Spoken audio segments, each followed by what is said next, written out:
درود پڑھنے کی فضیلت۔ حضرت انس بن مالک رضی اللہ تعالی عنہ سے روایت ہے کہ نبی کریم صلی اللہ علیہ وآلہ وسلم نے فرمایا، جو شخص مجھ پر ایک مرتبہ درود شریف پڑھے گا، اللہ تعالیٰ اس پر 10 رحمتیں نازل فرمائے گا اور اس کی 10 خطائیں معاف کی جائیں گی اور اس کے 10 درجے بلند کیے جائیں گے۔ حضرت ابو ہریرہ رضی اللہ تعالی عنہ سے روایت ہے کہ نبی اکرم صلی اللہ علیہ وآلہ وسلم نے ارشاد فرمایا، جس نے مجھ پر ایک دفعہ درود بھیجا، اللہ اس کے نامہ اعمال میں 10 نیکیاں لکھے گا۔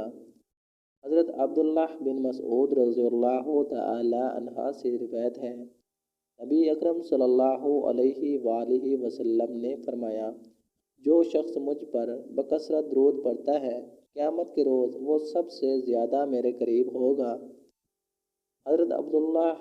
ابن مسعود رضی اللہ تعالی عنہ فرماتے ہیں کہ میں نماز پڑھ رہا تھا اور نبی اکرم صلی اللہ علیہ وآلہ وسلم کے ساتھ حضرت ابو بکر صدیق اور حضرت عمر تشریف فرما تھے۔ میں دعا کے لیے بیٹھا تھا تو پہلے اللہ رب العالمین کی حمد و ثنا بیان کی، پھر نبی اکرم صلی اللہ علیہ وآلہ وسلم پر درود پڑھا اور پھر اپنے لیے دعا کی تو نبی اکرم صلی اللہ علیہ وآلہ وسلم نے 2 مرتبہ ارشاد فرمایا، اللہ سے مانگو ضرور دیے جاؤ گے۔